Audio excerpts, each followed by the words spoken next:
खबर मिल रही है। 28 जनवरी को हो सकता है एलिवेटेड रोड का उद्घाटन। राष्ट्रीय खेलों के शुभारंभ के दौरान पीएम कर सकते हैं उद्घाटन।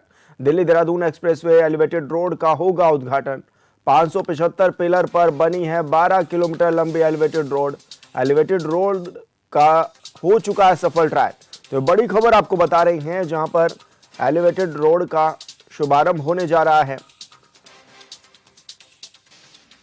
और 12 किलोमीटर की ये लगभग रोड भी है, एलिवेटेड रोड है, जिसका सफल ट्रायल भी हो चुका है। और 28 जनवरी को हो सकता है एलिवेटेड रोड का शुभारंभ। यही बताया जा रहा है कि राष्ट्रीय खेलों के शुभारंभ के दौरान प्रधानमंत्री इसका उद्घाटन कर सकते हैं। दिल्ली देहरादून एक्सप्रेसवे के एलिवेटेड रोड का उद्घाटन हो सकता है और इस रोड के खुल जाने से काफी सुगम ये रास्ता हो जाएगा। घंटों का सफर मिनटों में तय कर सकेंगे यात्री। तो बड़ी खबर आपको बता रहे हैं, जहां पर राष्ट्रीय खेलों के शुभारंभ के दौरान प्रधानमंत्री इसका उद्घाटन कर सकते हैं और दिल्ली देहरादून एक्सप्रेसवे पर इस रोड का शुभारंभ होने जा रहा है। और संवाददाता योगेश आर्या हमारे साथ लाइव जुड़े हुए हैं। योगेश, क्या कुछ जानकारी मिल रही है, कब इसका उद्घाटन किया जा सकता है?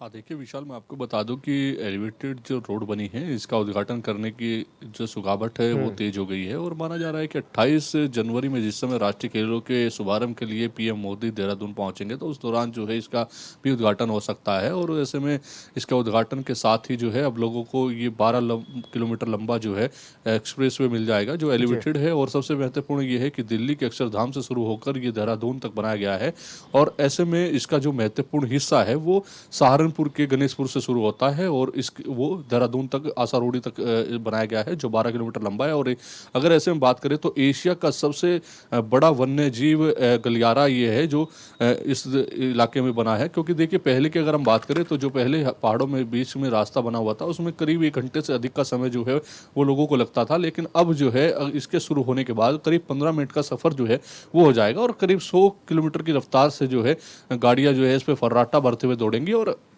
देखिए दिल्ली के अक्षरधाम से अगर की बात करी जाए तो वहाँ से जो पहले 2 खंडों की बात की गई थी कि दिल्ली से बागपत के 2 खंड थे जिनको जो है पूरा कार्य होने के बाद सफल ट्रायल करने के बाद उनको शुरू करने की बात की जा रही थी। तो वही अभी जिस तरह से देखा जाए कि अभी हाल ही में ये भी बात निकल कर सामने आ रही है कि 28 जनवरी में जिस समय पीएम मोदी जो है राष्ट्रीय खेलों का शुभारंभ करने के लिए पहुंचेंगे तो उस दौरान जो है यहाँ जो 12 किलोमीटर लंबा ये एलिवेटेड एक्सप्रेस वे है इसका भी उद्घाटन हो जाएगा। और देखिए सबसे महत्वपूर्ण क्या है कि ये 575 पिलरों पर बनाया गया है ताकि जो है जो वन्य जीव है, क्योंकि देखिए वन्य विभाग का जो इलाका है वो भी यहाँ पर लगता है, साथ ही राजाजी टाइगर रिजर्व है। और सबसे इसी के चलते जो है जिस समय ये इसकी शुरुआत की गई थी उस दौरान जो परिवहन मंत्री है केंद्रीय नितिन गडकरी वो उस समय यहाँ पहुंचे थे और हवाई सर्वेक्षण उन्होंने किया था और उसी दौरान उन्होंने सारी बातों का जायजा लिया था। उस समय निर्देशित किया गया था कि इनके जो पिलर हैं उनकी ऊंचाई जो है वो बढ़ाई जाए ताकि जो वन्य जीव है उनको किसी प्रकार की कठिनाई ना हो। उसके चलते जो है इनकी ऊंचाई बढ़ाई गई थी और उसके बाद जो है देखिए किस तरीके से देखा जाए कि गणेशपुर से लेकर आसारोड़ी तक 12 किलोमीटर लंबा ये एलिवेटेड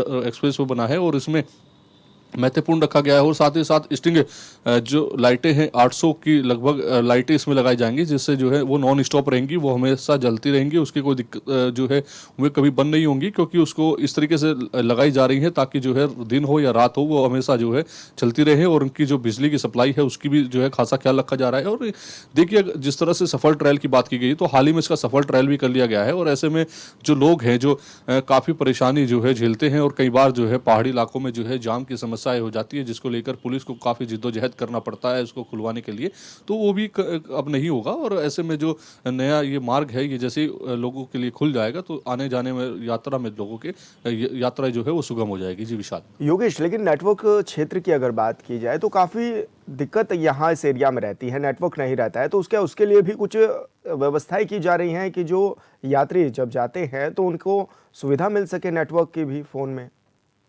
हाँ, देखिए बिल्कुल विशाल, काफ़ी समय से इसकी चर्चाएँ थी कि जो पहाड़ी क्षेत्र है उनमें जो है नेटवर्क को लेकर के जो बड़ा कदम उठाया जा रहा है और उनके लिए वहाँ पर जो है टावर्स जो है वो बीच में लगेंगे, जिससे जो है यात्री है उनको किसी प्रकार की परेशानी ना हो। क्योंकि देखिए गणेशपुर से जब जिस समय बौहंड क्षेत्र से जो गाड़ियों में और वाहनों में जिस समय लोग इस पहाड़ी क्षेत्र में अपनी यात्रा करते हैं, उस दौरान जो है नेटवर्क चले जाते हैं, तो ऐसे में किसी प्रकार की कोई कठिनाई हो तो उससे संपर्क करने में काफ़ी परेशानियों का सामना जो है वो लोगों को करना पड़ता है। तो ऐसे में इसके लिए भी खासा ख्याल रखा जा रहा है कि यहाँ पर नेटवर्क की व्यवस्था कैसे हो सकता है कि एलिवेटेड के सहारे जो है इनमें छोटे छोटे टावर्स लगाकर जो है सब ऐसे नेटवर्क की कोशिश की जाए। तो क्योंकि इसके लिए भी बड़ी प्लानिंग जो है सरकार ने की थी, वो भी एक बार चर्चाओं में आया था कि जो है यहाँ पर जो है नेटवर्क की समस्याओं को दूर करने के लिए सरकार बड़ा कदम उठाने जा रही है। तो निश्चित तौर पर जो है इसके लिए भी जो है सरकार बड़ा कदम उठा सकती है। तो लेकिन देखिए जिससे बड़ी बात कि सबसे बड़ी बात यह है कि एशिया की अगर बात करें तो उससे सबसे बड़ा वन्य जीव गलियारा जो है वो सहारनपुर देहरादून के बीच पहाड़ी क्षेत्र में स्थित है। और ये सबसे बड़ी बात यह है कि 1.5 किलोमीटर 1.5 घंटा यहाँ पर आने में लगता था और अब जो है सिर्फ मात्र 15 मिनट का ही सफर रह जाएगा। जी तो ऐसे में क्या माना जाए, क्या इसका सफल ट्रायल भी हो चुका है योगेश? हाँ, बिल्कुल इसका जो सफल ट्रायल है वो हो चुका है और एनएचआई के जो अधिकारी है उनकी निगरानी में जो है इसका सफल ट्रायल किया गया है। साथ ही साथ जो मुख्यमंत्री पुष्कर सिंह धामी है वो भी इस पर जो है कई बार जो है इसका निरीक्षण कर चुके हैं। तो माना ये भी जा रहा है कि अब इस सब सफल ट्रायल हो चुका है, निरीक्षण हो चुका है, एनएचआई के अधिकारी इसके निरीक्षण कर चुके हैं, ट्रायल करा चुके हैं। अब जल्द ही जो है ऐलान तारीखों का होगा और साथ ही 28 जनवरी जिस तरह माना जा रहा है कि अगर उस दिन इसका उद्घाटन होता है तो निश्चित तौर पर जो है लोगों के लिए काफ़ी बड़ी सौगाती होगी। बिल्कुल योगेश, बहुत शुक्रिया आपका तमाम जानकारी साझा करने के लिए।